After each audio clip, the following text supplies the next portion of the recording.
Salam yoldaşlar, OTEQA'nın bugün keçirdiyi blok imtahan 11 sinif 1-ci qrup üzrə fizika suallarına baxırıq. Başlayaq. 31. Eyni materialdan hazırlanmış nümunələrin səthləri arasında hansı münasibət doğrudur? Səthin ifadəsi necə idi? K bərabər C-yə bölünsün 0. Burada görürəm ki, sətih sahədən düz asılı, uzunluqdan isə tərs asılıdır, başlanan uzunluqdan və ə, sahələrin müqayisə eləsək, oturacaqların sahəsini 3-cünün sahəsi 2-dən böyükdür, o da böyükdür 1-dən. Uzunluqları müqayisə eləsək, birin uzunluğu 2-dən böyükdür, o da böyükdür 3-dən. Görürəm ki, sahəsi böyük olan 3-dür, uzunluq da kiçik olan 3-dür və sahəsi böyükdür, uzunluğu kiçiksə deməli bunun sərtliyi böyükdür. K3 ən böyükdür. Hər ikisində sahə və uzunluq qiyməti hər ikisində ortada olan K2 ikincinin sərtliyi ortadır. Birdə isə sahə kiçik olduğu üçün, uzunluq da böyük olduğu üçün birin sərtliyi ən kiçikdir. Cavabımız olacaq K3 böyükdür K2-dən, o da böyükdür K1-dən, yəni D variantı. Yəni sürət böyüdükcə qiymət böyüyür, məxrəc böyüdükcə qiymət kiçilir. Sahədən düz, uzunluqdan tərs asılıdır sərtlik. 34. Huk qanunu doğruluğunda hansı cihazlarla yoxlanmaq olar? Huk qanunu F bərabərdir mənfi KX-dir.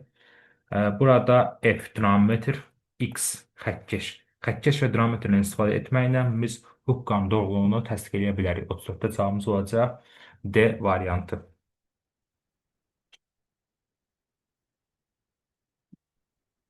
32. Diaqramda verilmiş kütləli D qazın halının dəyişməsinin 4 pozisiyası verilmişdir. Hansı pozisiyada qazın gördüyü işin ən böyükdür? Qazın gördüyü iş fiqurun sahəsi ilə tapılır.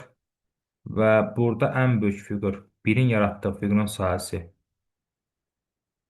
ən böyük olduğu üçün birdəki qazın gördüyü iş də ən böyük olacaq. 32-də cavabımız olacaq D variantı.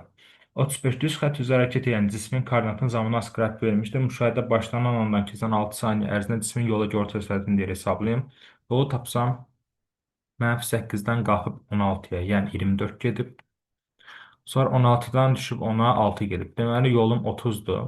Sürəti tapanda V bərabər L bölünsün T, yəni yol bölünsün zaman 30-u böləcəyəm 6-ya, bu da bizə verəcək 5. Deməli sürətin 5-ə bərabər. 35-də cavabımız olacaq B variantı.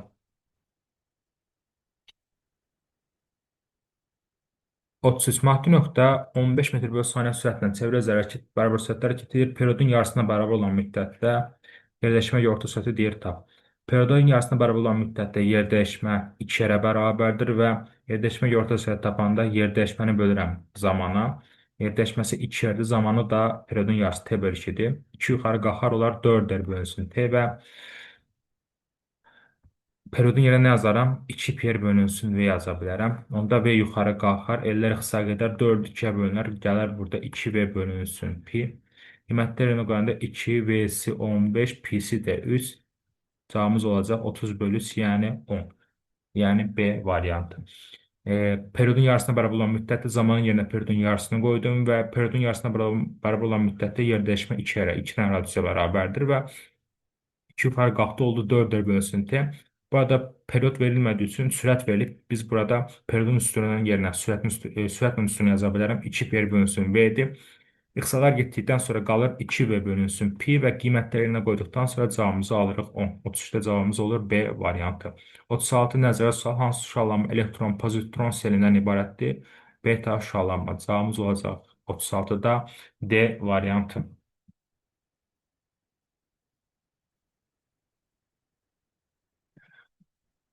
Növbəti səhifəmiz 37. Saniyə bölünsün 10 ifadəsi hansı fizik qiymətinin vahidinə uyğundur? Saniyə bölünsün 10-un yerinə nə yaza bilərəm? 10 müqamətin vahididir. R bərabər U bölünsün I-yə görə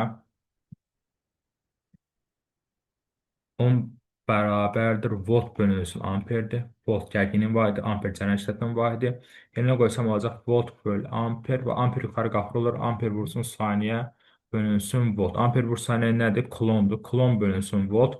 Yəni yük bölünsün gərginlik bizə nəyə verir? Tutumu. Cavabımız olacaq 37-də B variantı. 41-ci İsmailin sahələrində 2 proton eyni sürətlə hərəkət edir. Bu sahələrin indüksiya vektorun modullarını müqayisə edin deyir. Amper qüvvəsi daha doğrusu ifadəmiz R bərabər MV bölünsün QB-dir. radiusun ifadəsi və buradan B-ni tapanda B bərabər olacaq mv bölünsün Q R-ə. Sürətləri eynidir. Yüklər eynidir. Kütlələr eynidir. Fərqi nədir burada? Radiuslardır. Birinin radiusu 3R-dir, digərinin radiusu R-dir. Onda yaza bilərəm. B1 bölünsün B2 bərabər tərs asılıdır. Görürəm ki, B ilə R. R2 bölü R1-ə. İkincinin radiusu R-dir, birincinin radiusu 3R-dir. Nisbət olacaq deməli 3-də 1. Buradan da B2-ni tapanda B2 bərabər olacaq 3B1-ə. Yəni cavabımız olacaq 30-40-da D variantı. İkincinin radiusu 2 dəfə az olduğu üçün induksiyası 2 dəfə çox olur. Tərs dansıqlıqda cavabımız D. Növbəti sualımız 38-dir. İdeal rəqs kontrolunda sarğacın magnit enerjisi zamanı nasıl qrafik verilmişdir? Altta bir periyod müddətində konstant elektrik sahəsi enerjisi hesab edilir. Sinusoid əhrisidir və onda magnit sahəsi enerjisi bərabərdir. Tam enerji vurulsun sinus kvadrat omega t düsturumuz. Kosinusoid olsaydı WT vur kosinus kvadrat omega t olacaqdı. Qiymət yerinə qoyanda tam enerji vurulsun. Sinus kvadrat omega nədir? Omega periyodla yazsaq 2 bölünsün t'dir. Zamanın yerinə deyir ki 6'da 1 periyod qoy. Yəni t bölünsün 6 qoy. Bu bizə verəcək tam enerji vurulsun. Sinus kvadrat. T'lər qısa gedir qalır 2 pi bölü 6 yəni pi bölüs. Və sinus pi bölü 3'də 60 dərəcədə neçə qiymətini alır? Kökdə 3 bölünsün 2 qeyd olunub və bunu kvadrata qaldırsaq kökdə 3 bölü 2 nə olacaq? 4'də 3. Deməli bu 4'də 3 tam enerjiyə bərabərdir. 2'də 2 kökdə 3 bölü 2'nin kvadratı kökdə 3 vur kökdə 3 2 vur 2 4 4'də 3'ə bərabərdir. İndi tam enerji qiymətini bizə verib 12. Bu maksimal qiymət tam enerjinin qiymətidir. Onda olacaq 4'də 3 vurulsun 12. Bu da bizə verəcək neçə? 36 bölünsün 9. Yəni 36 bölünsün 4 yəni 9. Deməli, maqnit sahəsi enerjisi 9 millijoula bərabərdir. Yerdə qalan enerji tam enerji elektrik sahəsi enerjisi olacaq. Yəni tam enerjidən çıxacaq maqnit sahəsi enerjisinin qiymətini. Yəni 9 12-dən çıxacağam. 9-u cavabımız eləyəcək 3 millijoul. Yəni A variantı. Kondensat elektrik sahəsi enerjisi 3 millijoul olacaq. 38-də A. 41. Açıq olduqda ampermetrin göstərişi 3 amper olarsa açıq qapadıqda necə amper göstərər? Mən görürəm ki, burada ampermetr açıq olduqda da, qapalı olduqda da yalnız bir rezistora qoşulduğu üçün, yəni bu R rezistoruna qoşulduğu üçün qiymət dəyişməz, sabit qalar. 41-də cavabımız olacaq C variantı. Açıq olduqda da, qapalı olduqda da sırf bir rezistora, yəni R rezistoruna qoşulduğu üçün ampermetrin göstərişi dəyişməz.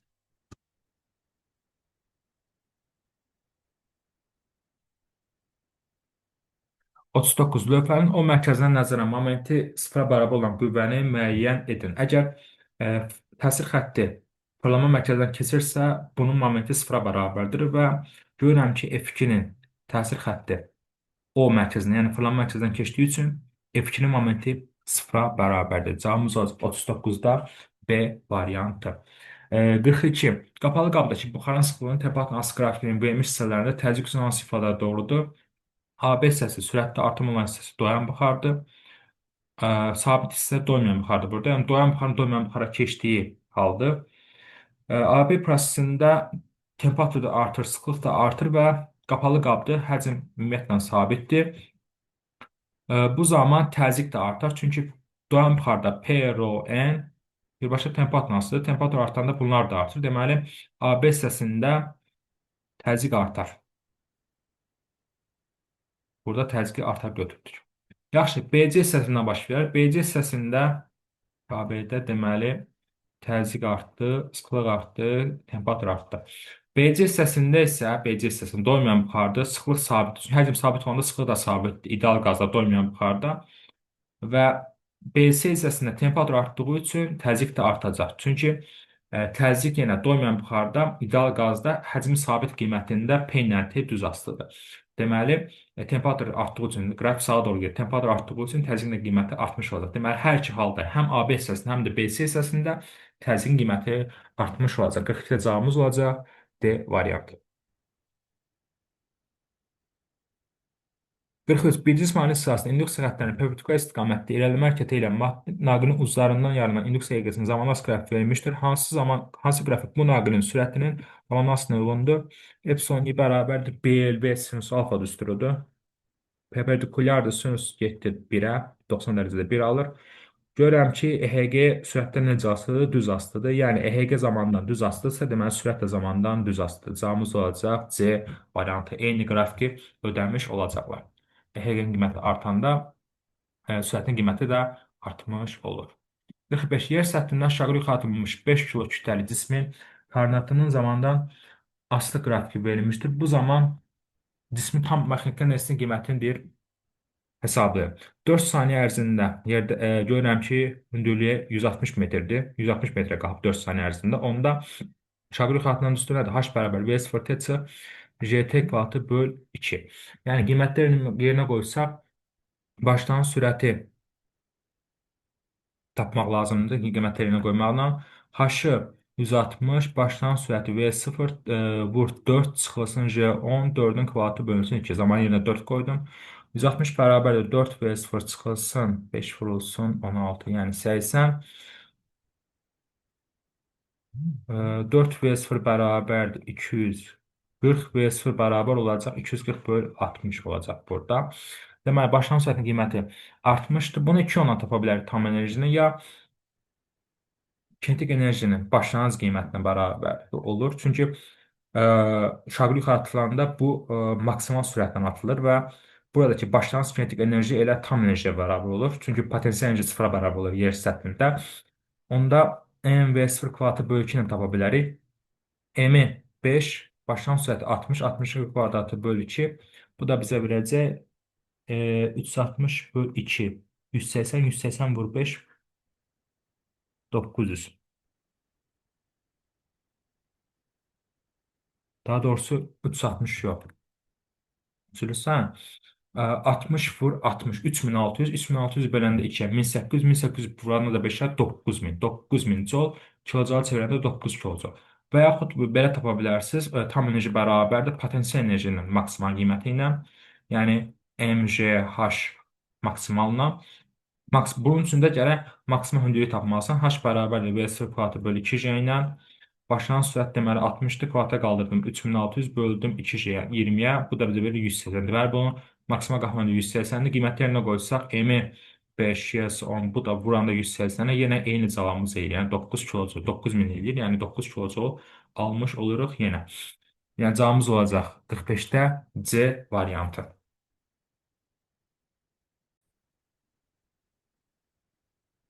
Davam edirik növbəti faktorimizdən. 46. Evin cəryanlı naqili nüqsəsi B2 olan bir cismani saat tərəfindən təsir amper qüvvəsi F olarsa, nüqsəsi B1 olan bir cismani saat tərəfindən təsir edən qüvvə nəyə bərabərdir? Deməli, yoldaşlar, burada bu hissələr, yəni bura fərqli dərəcədən işarələsək, göstərsək. Bura B-dir. Bu tərəfdə yəni B-dir. Bu B1-dir, bu B2-dir. Və bildiyimiz qədərilə bura bucaq götürəndə bucağın qarşısındakı kategori hipotezə nisbətən, yəni hipotez nədir burada? B1-dir, burada da B2-dir. Nə verir bizə sinusu? Yəni sinus alfa bərabərdir. Birinci üçün yazanda B1Y bölünsün B1-ə, yəni B1Y bərabərdir B1 sinus alfa 1. İkinci üçün yazsam, yəni sinus alfa 2 bərabərdir B2Y bölünsün B2, B2 də bərabər olur B2Y sinus alfa 2. Və amper qüvvəsinin ifadəsi nəyə bərabərdir? IBL sinus alfa. Yəni B sinus alfanı mən götürə bilərəm nə? BY. Yəni olacaq ILBY. Və görürəm ki, burada cəryan şiddətləri bərabərdir. Uzunluqlar. Əsas burada nəyi götürməliyəm? Mən əsas burada götürməliyəm ki, amper qüvvəsini görürəm ki, Y, yəni BY-nə münasibətinə baxmalıyam. Və B-ilə münasibətinə baxanda B-də eyni olduğu üçün, yəni B1Y bərabərdir B2Y-ə. B-lər eyni olduğu üçün ikisi də neçə bölgüdür? 1, 2, 3, 4, 5, 6-dır. İkisi də 6 olduğu üçün burada amper qüvvəsinin qiyməti də dəyişmir, elə olduğu kimi qalır. Yəni F-ə bərabər olur.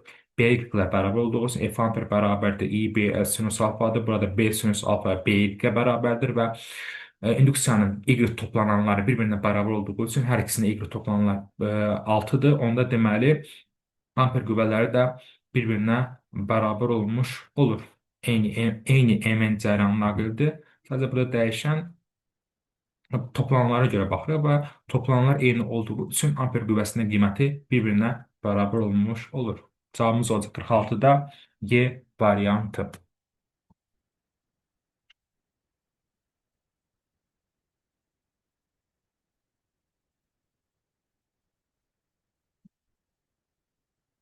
44. WK bölünsün M ifadəsi ilə hansı fiziki əməliyyat təyin olunur? Elektrod üzərində ayrılan maddanın kütləsi, ekvivalent və enerji. Deməli, M bərabərdir K, Q. Buradan Q-nun yerinə nə yaza bilərəm? W bölünsün U. Yəni, buradan U da tapanda U bərabərdir WK bölünsün M. Yəni, WK bölünsün M bizə nəyə verir? Gərginliyi. 44-də cavabımız olur A variantı.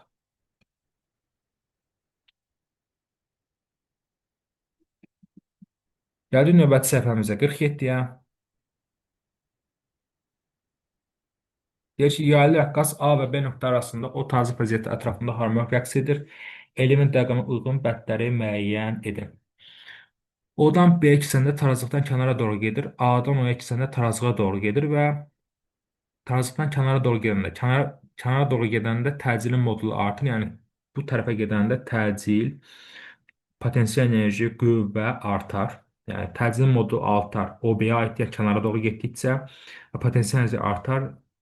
1,4 OB-yə aiddir. A-dan O-ya ikisi deyiləndə, tarazlığa doğru gedəndə, yəni orta nöqtəyə doğru, tarazlığa doğru gedəndə artıq sürət artır və kinetik enerji impulsu artır. 2-3 də deməli A-dan O-ya aiddir. Hər ikisində də, hər iki halda da elastik qüvvəsi tarazlıq vəziyyətinə doğru yönəlmiş olur. Cavabımız olacaq. Burada 1, 4, 2, 3, 5, yəni 47-də C variantı. 49. Dielektrik üzərindəki yüklü kütləclər sükəntəl elektrik sahəsinin intensivinin sıfır olduğu nöqtə kübürkündən hansı məsafədədir?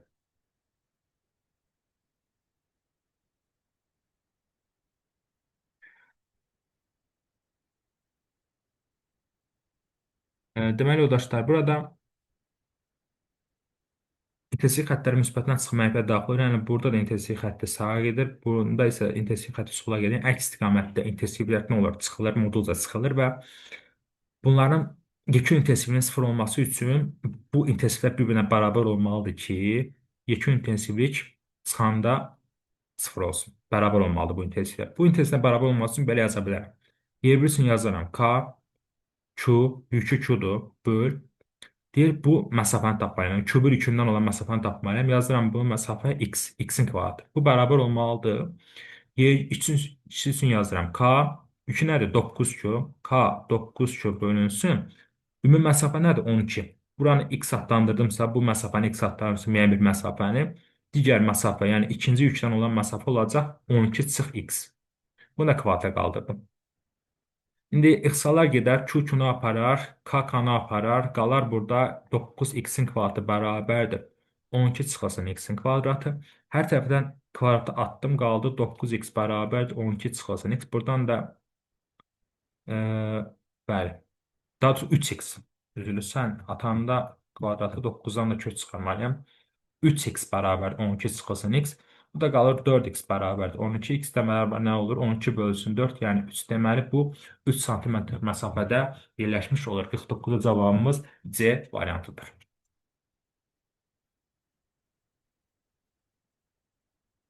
50. Kütləsi 2 olan cismə tətbiq olunmuş qüvvələrin əvəzləyicinin bu cismə verdiyi təcil hesabı. Burada toplananlara baxsam, F1x, yəni buranı mərkəz götürsəm, mərkəz nöqtəsi kimi götürsəm, F1x sola doğru 2 tamam, mənfi 2-dir. F1y 0-dır. F2x 0-dır.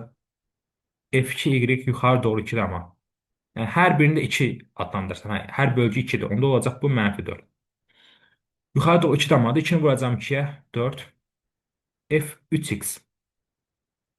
Sağa doğru 2 damladır. 2 vur 2 4. F3y. Aşağı doğru 2 damladır. Yəni 2 vur 2 4. Amma aşağı doğru olduğu üçün mənfi 4. F4x sağa doğru 2 dama. 2 vur 2 4. F4y 0. Deməli, fx-i tabanda hamısını toplayıram. F1x, f2x, f3x, f4x. Bu bizə nəyi verir? -4 plus 0 plus 4. Hamısı bir-birini apardı. Qaldı 4. Deməli, fx 4-ə bərabərdir. F2 isə 0, 4, -4. Cəmi oldu 0, bu da 0. Deməli, f2 də 0-a bərabərdir. Hamısı toplandı. Deməli, mənim əvəzləyicim, yəni toplananlardan biri 0-dırsa, elə digər qiymətini götürür, yəni 4-ü götürürəm. Deməli, əvəzləyici qüvvə 4-dür. Və tərzi tapanda əvəzləyici qüvvəni bölürəm kütləyə, yəni 4-ü bölürəm. Kütlə neçədir? 2-yə, 4 bölü 2 neçə edir? 2. Deməli, əvəzləyici cismin təcili 2-yə bərabərdir. Təcil bərabərdir. Əvəzləyici qüvvə bölücü kütlə. Əvəzləyicisini tapdım 4. 4-ü böldüm 2-yə. Cavabı oldu 2. 50-də cavabımız oldu C variantı. 48.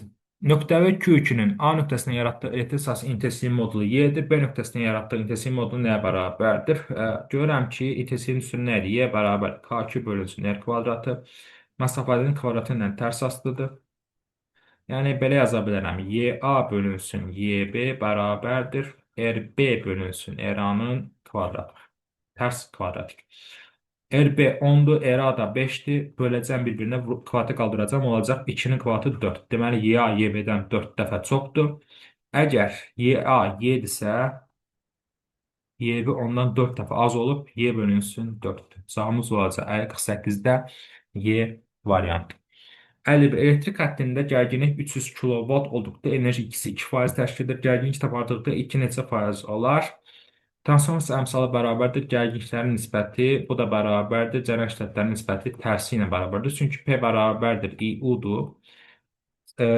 Gücün sabit qalması üçün cərəyan şiddəti artanda gərginlik azalmalı. Yəni, bir-birindən tərs asılıdırlar. Və gərginliyi 2 dəfə artırdıqda, deməli, tərs asılı olduğu üçün cərəyan şiddətinin qiyməti 2 dəfə azalacaq.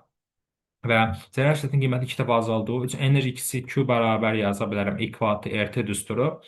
Cərəyan şiddəti 2 dəfə azaldığı üçün 2 4 dəfə azalar. Yəni 2-nin kvadratı qədər 4 dəfə azalar və 2 əvvəlcə 2% təşkil edirdisə, indi 2 bölünsün 4, onda 5% təşkil olacaq. Cavabımız olacaq 51-də D variantı.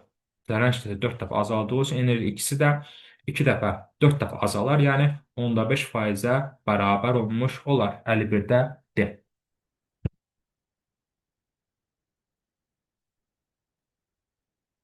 52. Kran 30 ton yükü 100 metr hündürlüyə bərabər sürətlə 5 dəqiqə qaldırır. Kranın faydalı gücünü tapın deyir. Güc bərabər iş bölünsün zaman. İşin yerinə yaza bilərəm MJH bölünəcək T-yə. Burada qiymətlərinə qoysaq, M 30 ton olduğu üçün 10 üstü 3, J 10, H da 100 böləcəm zamana, yəni 5 dəqiqə. 5 dəqiqəni saniyə çevirsəm 5 vurulsun 60 olur. İxtisalar gedər, qalar burada 100 vurulsun 10 üstü 3, yəni 100 kilovat. Cavabımız olacaq 52-də C variantı. Keçirik növbəti səhifəmizə.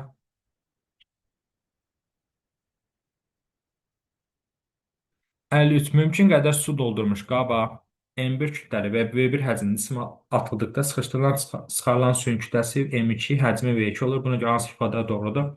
Sıxışdırıb çıxarılan mayenin çəkisi Arximet qüvvəsinə bərabərdir. Yəni, mayenin çəkisini yaza bilərəm M2 J, yəni M2-dir kütlə, mayenin kütləsidir burada.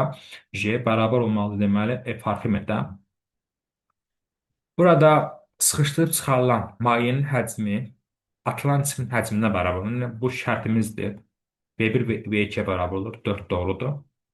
Sıxışdırıb çıxarılan mayenin həcmi atılan cismin həcminə bərabər olur. Yəni, atılan cisim qədər suyu sıxışdırıb çıxarır. Amma kütlələr dəyişir. Çünki görürəm ki, birinci cisim, yəni M1 suda batıb və suda batdığı üçün deməli bunun sıxlığı, yəni cismin sıxlığı mayenin sıxlığından çoxdur. Və cismin sıxlığı mayenin sıxlığından çox olduğu üçün M bərabərdir ρV ifadəsi. Cismin sıxlığı mayenin sıxlığından çox olduğu üçün kütləsi də, yəni M1 də mayenin kütləsindən çox olmuş. Cavabımız olacaq 53-də 2 ilə 4. Cisim batıb mayədə, cisim mayəyə batdığı üçün cismin sıxlığı mayenin sıxlığından böyükdür və həcmlər bərabərdir. Sıxışdırıb çıxarılan mayenin həcmi, yəni cisim atıldığı Suya atıldığı cisim öz həcmi qədər suyu atılanda sıxışdırıb çıxarır. Yəni həcminə bərabər olur və n bərabər rho v ifadəsinə görə cismin sıxlığına maye sıxlığından böyük olduğu üçün kütləsi də böyük olmuş olacaq. Yəni atılan cismin kütləsi sıxışdırıb çıxarılan mayenin kütləsindən böyük olmuş olacaq. 2 ilə 4 variantları doğrudur. 53-də cavabımız oldu 2 ilə 4. 57. Metal lövhənin üzərinə müxtəlif tezlikli işıq şüaları salınır. Düşən işığın tezliyi və ifadələr arasındakı uyğunluğu müəyyən edin deyir. Nü bərabərdir nümin şərtində bu nə deməkdir? Bu o demək ki, fotonun enerjisi çıxışına bərabərdir. Bu zaman Y fotonun üstünü nədir? Y foton bərabərdir. A çıxış plus Y kinetik maksimal. Burada deməli kinetik enerji sıfırdır. Yəni 1-ə uyğundur B variantı. Foton isə çıxışla bərabərsə kinetik enerji sıfırdır. 1-ə uyğundur B variantı. Və foton enerjisi çıxışla bərabərdir. 1-ə uyğundur B ilə D. Hər tərəfi H-a vuranda bu edir H neu bərabər H neu. H neu foton enerjisi H neu'nun çıxış enerjisidir. İkinci üçün yazıram. H neu bərabərdir 2H neu'min. Hər tərəfi H-a vurdum. Olacaq. Fotonun enerjisi bərabərdir 2 dənə A çıxış. Onda kinetik enerji nəyə bərabərdir? Y foton çıxılsın A çıxış. Onda kinetik enerji bərabər olacaq. 2A çıxış, A çıxış. Olacaq A çıxış. Deməli, kinetik enerji nəyə bərabərdir? Fotoelektronin kinetik enerjisi çıxışla bərabərdir. 2 onda A variantı. 3. 4 olan, daha doğrusu nü bərabər 3 nümin olanda H nü bərabər olur 3 H nüminə. Yəni foton enerjisi bərabərdir 3 A çıxışa. Onda kinetik enerji bərabərdir 3 A çıxış, A çıxış olacaq. Bəlkə qayda ilə gedəndə olacaq. Nə bərabər olacaq? 2 dənə A çıxışı. Yəni, üçüncü şərtdə olacaq, fotonun enerjisi çıxışından böyük olacaq. 2 dənə çıxışa bərabərsə, demək çıxışdan böyük olacaq. 3-də cavabımız olacaq C variantı. 1-ə, buradan qeyd edirəm, 1-ə B, D, 2-yə A, 3-ə də C variantı uyğundur. Foton enerjisi bərabərdir çıxış plus kinetik enerji. Və buradan kinetik enerji tapanda foton enerjisini çıxıram A çıxış, foton enerjisindən çıxışını çıxıram və nümindən neçə və çoxdursa, foton enerjisi də çıxışından o qədər çoxdur. Yəni, hər birini H-a vuranda, misal, nü bərabər nümin isə H nü bərabər H nümin olur. Yəni, foton enerjisi çıxışına bərabər olur. Nü bərabər 2 nümin isə foton enerjisi 2-dən çıxışına bərabər olur. Nü bərabər 3 nümin isə foton enerjisi 3-dən çıxışına bərabər olur. Və ona uyğun kinetik enerji tapanda foton enerjisindən çıxıram A çıxışı, ona uyğun qiymətləri yerinə qoyub, kinetik enerjinin çıxışına bərabər olmağını, böyük olmağını tapa bilərik və yaxud kinetik enerji ümumiyyətlə olmadığını tapa bilərik. Bu düsturla. Əldə cavabımız olacaq 1-ə B idi, 2-ə A, 3-ə də C variantı. Sonra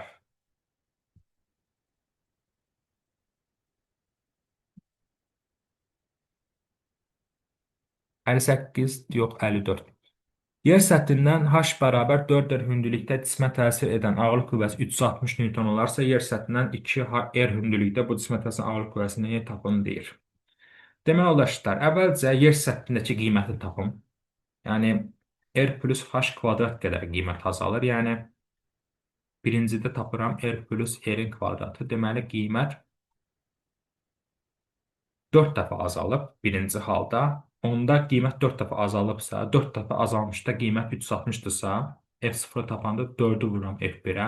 Yəni 4 vurulsun 360. Bu bizə neçə verir? 4-ü vuranda 360-a. Bu bizə verir 1440-a. Deməli, yer səthində mənim ağırlıq qüvvəsinin qiyməti 1440-dır. Sonra bunun qiymətini R plus H kvadrat, yəni R plus H-ın yerinə 2R qoydum. 2R kvadrat qaldırdım. 3R-in kvadratı, yəni 9R kvadrat. Deməli, ikinci halda artıq qüvvə 9 dəfə azalır. Yəni, 1440-ı böləcəm 9-a. 1440-ı da 9-a böləndə cavabımız eləyəcək 160 Newton. Yəni, H bərabər 2R hündürlüyündə qiymətimiz 160 Newtondur. 58. 4 kilo kütləli maddi nöqtə çevrə boyunca 2 metr bölü saniyə sürətlə bərabər sürətlə hərəkət edir. Dönmə ocağı 180 dərəcə olduqda cismin impulsunun dəyişməsi modulunu deyə salın. Ümumi bucaq 360 dərəcədir. Onda dönmə bucağı 180-dirsə, deməli bu yarım dövr eləyib. Yarım dövrdə də impuls dəyişməsi, sürət dəyişməsi 2V olduğundan impuls dəyişməsi də olur 2V.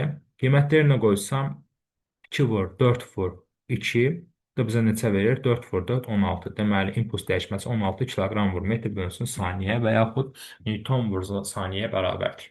58/16.